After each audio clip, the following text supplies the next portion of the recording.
হরে কৃষ্ণ।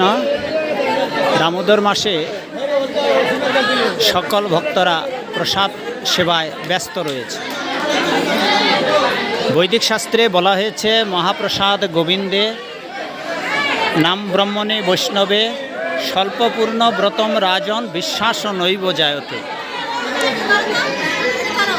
যাদের পুণ্য অল্প রয়েছে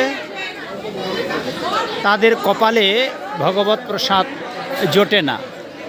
এখানে যারা প্রসাদ গ্রহণ করছেন তারা সবাই ভাগ্যবান এবং ভাগ্যবতী। সেই জন্যে শাস্ত্রে বলা হয়েছে, কেবল মহাভাগ্যবান ব্যক্তিরাই ভগবত প্রসাদ পাওয়ার সৌভাগ্য অর্জন করেন। জয় মহাপ্রসাদ কি, জয় মহাপ্রসাদ, জয় শিল প্রভুপাদ, জয় হোক আপনাদের সকলে। হরে কৃষ্ণ।